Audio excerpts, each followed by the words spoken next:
for room 102.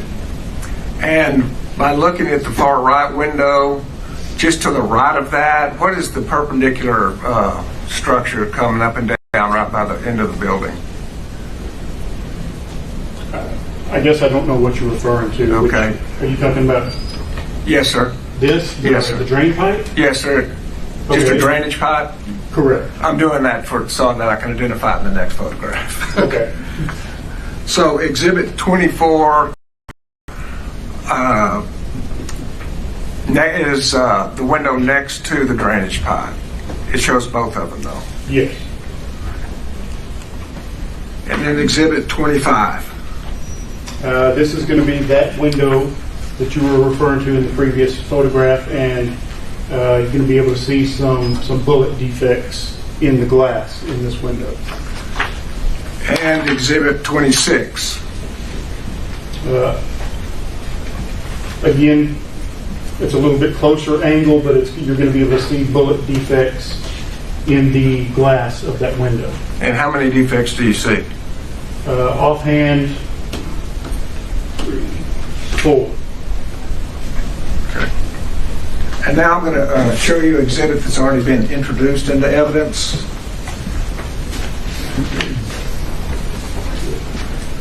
State's Exhibit 96. Did you see that same drainage pipe in State's Exhibit 96? I do.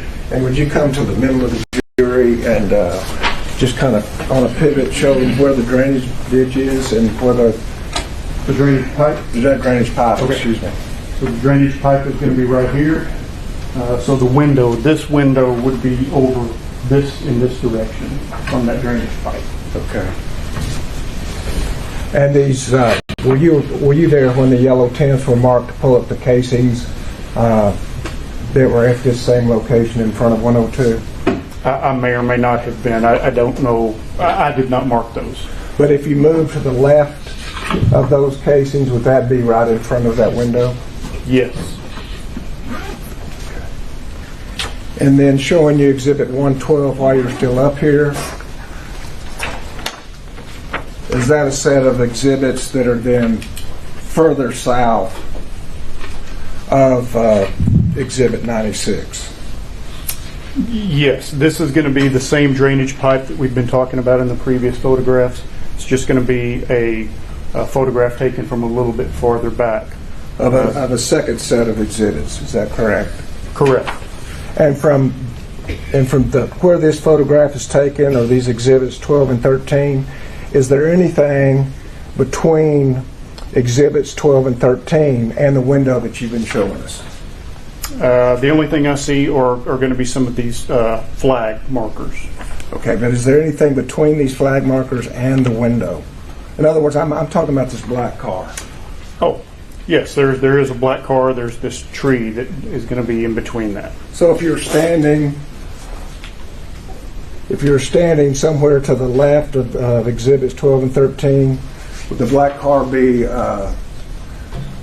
in front of window 102? Yes. Thank you. And that's the window we're talking about now. Correct. Thank you. You can have a seat.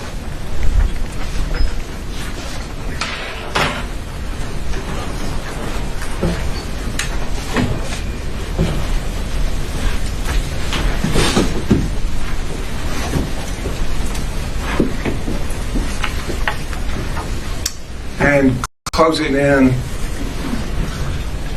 did you then, after taking a look at the outside of the glass windows, did you go inside 102? Yes. And is this a fair and accurate depiction of the inside of the classroom 102? Yes. Would you show us which window had the defects? Yes, it's going to be the window to the left. The window to the right is covered with a curtain. The window to the left is open, and you can see the sun shining through it. Thank you. And tell us what we're looking at in State's Exhibit 29. This is going to be an inside view of the same window. You can see on the bottom where the window is shattered. You can see my evidence markers that are going to be on the bullet defects on the window. Our evidence markers are, in this case, they're little adhesive stickers. They have a scale on them. We can write on them with a marker or a pen, but they're sticky, they're adhesive. You can stick them to a surface so that we can take photographs of them and show it with a scale to show an accurate size. Thank you. And then State's Exhibit 30. That's going to be just a closer up view of the window. And it shows the number of defects. Yes. And how many do you count? Looks like 5. Thank you. State's Exhibit 31. It's going to be a photograph of the same window, going to be just standing a little further back from it, showing some of the items that were going to be in front of the window. And were those items in that position when you came into 102? Yes. And were the items of significance to you in evidence collection? Yes. Tell us what the significance was.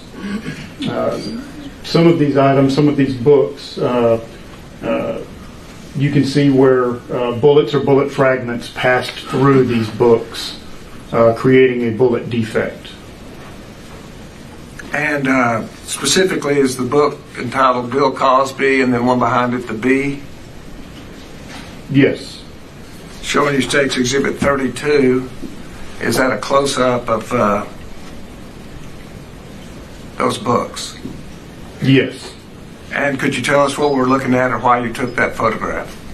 That's just going to be bullet defects that came through the window and struck those books. And where would you point those out for the jury? Yes. Your Honor, can I approach again? Yes, sir. It's going to be right here on the top of this book. I have one here and one here. And is State's Exhibit 33 a close-up of that? Yes, it's going to be just another photograph of those bullet defects. And State's Exhibit 34. That's going to be another book showing another bullet defect passing through. And I'll go back so we can get an idea. Do you see that same book in this exhibit? I do. It's going to be this book that's directly behind. It's going to be this orange-colored book, and that is going to be the defect Okay. that I was photographing. And that's what we're showing in Exhibit 34, is that correct? Correct. And Exhibit 35. Just another photograph of the bullet defect in the orange book. And so even though a bullet has fragmented, is it still dangerous? Yes. State's Exhibit 36. This is going to be a view kind of standing back where, closer to the window, looking back at the opposite side of the room from the window. If you can see up here, there's going to be some bullet defects, definitely on this wall back here. Some of them may be up here as well, the ceiling tiles. But the picture is actually taken from about where the window is, but standing inside the window. Correct. And Exhibit 37. This is going to be photographs showing bullet defects in the ceiling tiles. You can see what we call a flight path rod or a trajectory rod that we were able to put through one of the bullet defects, showing basically directionality of the bullet, coming from outside the window, coming in through the window, coming into the classroom, striking these ceiling tiles. Directly across from the window. Yes. And State's Exhibit 38. A closer photograph of these bullet defects. And they have rods in them? This one does, yes. And how do you decide how to put a rod in a defect? How does that work? So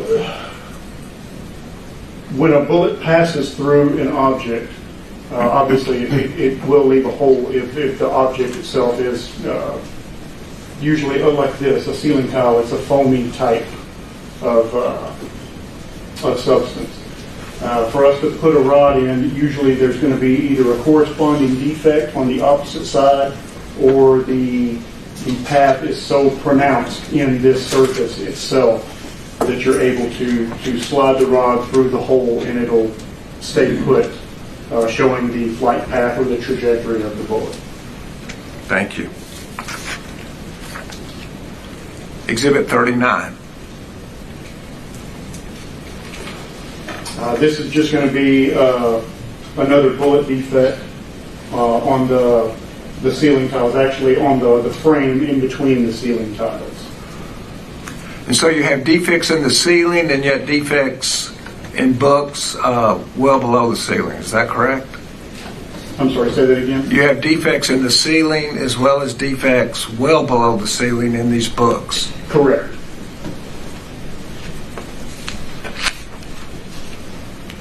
And State's Exhibit 40, is that a close-up of that?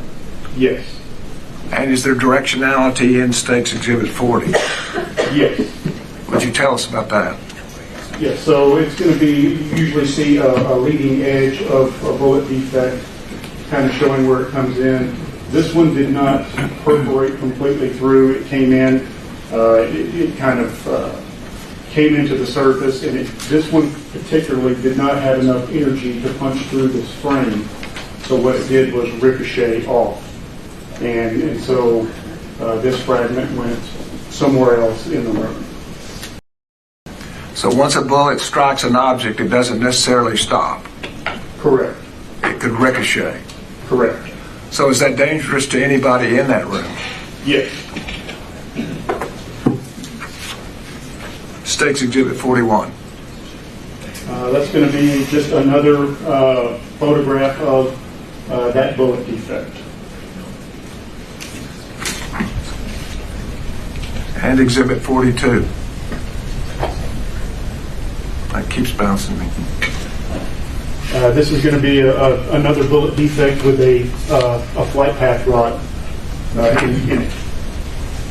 And the flight path rod is pointing in what direction? It's going to be pointing, so it's indicating that the bullet came through the window going to the opposite side of the room in that direction, from the outside to the inside. And State's Exhibit 43. It's another photograph of the same bullet defect. And 44. This will be another photograph of another bullet defect in the room. Once again in the ceiling. Yes. And is 45 a close-up of that? Yes. Moving now to Exhibit 46. Trying to. Can you tell us what we're looking at in State's Exhibit 46? Yes, this is going to be a view of the opposite wall from the windows. And are there any of your trajectory rods in that? Yes. Would you point that out for the jury? Yes, there's a pink one right here. That's the only one that I see right now in this photograph. And do you see any other defects in that photograph? Yes. Could you point those out and describe them? Yes, these defects are going to be in the same wall. One is down here. They're all marked with the adhesive sticky markers that I told you all about earlier. Going to be one here, two here. This is the third, fourth, fifth. And State's Exhibit 47. 47 is going to be one of the bullet defects. Actually, there's several of the bullet defects in this photograph. This one is kind of centered most. This YBD2, I believe, is the number on there. I'm sorry, that's YBD30 but it's showing it's one of our flight path rods.